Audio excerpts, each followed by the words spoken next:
उन कंपनियों के बारे में बात करते हैं जो बोनस देने के लिए एलिजिबल तो है फिर भी बोनस नहीं देते हैं, तो उनके खिलाफ आप कानूनी कार्रवाई भी कर सकते हैं। क्या आप दिवाली बोनस के बारे में जानते हैं? कब दिया जाता है, कितना दिया जाता है और कैसे? सबसे पहले मैं आपको बता दूं, बोनस दिवाली के आसपास दिया जाता है, जो कि आपकी सैलरी का 8.33% से लेकर 20% तक दिया जाता है। मैं समझाता हूँ कैसे। अगर आपकी सैलरी 20,000 रुपीज़ है तो आपको बोनस अमाउंट कितना मिलेगा? 20,000 इंटू 8.33%, यानी 1666 रुपये पर मंथ। अगर हम 12 महीने की बात कर लेते हैं तो हो जाता है 19,992 रुपये, यानी आपकी एक महीने की सैलरी के बराबर आपको बोनस मिनिमम मिलना चाहिए, यानी 8.33%। अब हम बात कर लेते हैं 20% की। अगर आपको 20% की कैलकुलेशन करनी है तो 20,000 जो हमने सैलरी मानी थी वो इंटू 20%, यानी जो बन जाता है 4,000 रुपये पर मंथ। अब हम 12 महीने की बात कर लेते हैं, एक साल की कर लेते हैं, तो वो बैठ जाता है 48,000 रुपये एक साल का। यानी आपको जो मैक्सिमम बोनस मिलना चाहिए 20,000 की सैलरी पर 48,000 रुपये मिलना चाहिए।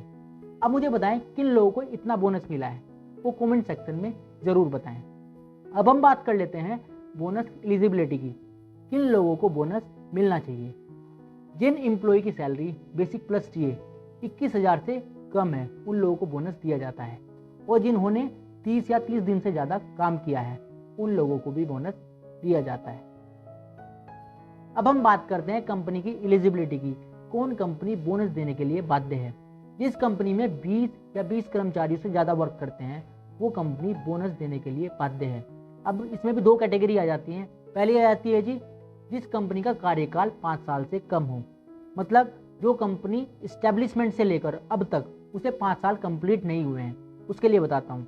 अगर कंपनी लॉस में है तो कर्मचारियों को बोनस देने के लिए बाध्य नहीं है। अगर कंपनी को इन 5 सालों में से एक साल में भी प्रॉफिट हो जाता है तो कंपनी उस साल के लिए एलिजिबल हो जाती है बोनस देने के लिए। अब हम बात करते हैं उन कंपनियों की जिनका कार्यकाल 5 साल से ज़्यादा हो चुका है। ऐसी कंपनी के लिए बोनस के क्या रूल है? अगर कंपनी लॉस में है तो एम्प्लॉय को 8.33% तक उन्हें बोनस देना ही पड़ेगा, वो बाध्य हैं देने के लिए। अगर कंपनी प्रॉफिट में है तो उन्हें प्रॉफिट के अनुसार 8.33% से लेकर के 20% तक बोनस देना पड़ेगा। चाहे कंपनी लॉस में हो चाहे प्रॉफिट में हो तो उन्हें बोनस देना ही पड़ेगा। अब हम उन कंपनियों के बारे में बात करते हैं जो बोनस देने के लिए एलिजिबल तो है फिर भी बोनस नहीं देते हैं, तो उनके खिलाफ आप कानूनी कार्रवाई भी कर सकते हैं। आप लेबर डिपार्टमेंट में उनकी शिकायत दर्ज करा सकते हैं, डिप्टी लेबर कमिश्नर के यहाँ पर या फिर कमिश्नर के यहाँ पर। फिर वहाँ से एक टीम जाएगी, इंस्पेक्शन करेगी। अगर कंपनी दोषी पाई जाती है तो उसके ऊपर कानूनी कार्रवाई की जाएगी और उसे बोनस देने के लिए बाध्य भी किया जाएगा। जिन कर्मचारियों का बोनस आज तक उसने नहीं दिया है उन्हें आज तक का बोनस पूरा सूद समेत देना पड़ेगा। अगर आपका बोनस से रिलेटेड कोई क्वेश्चन है तो आप मुझे कमेंट सेक्शन में ज़रूर बताएं, और इस वीडियो को उन दोस्तों तक ज़रूर शेयर करें जो कि एलिजिबल तो है बोनस लेने के लिए लेकिन उन्हें बोनस नहीं मिलता है, शायद उनकी कोई हेल्प हो जाए। अगर आपको वीडियो अच्छा लगा हो तो वीडियो को लाइक ज़रूर करें।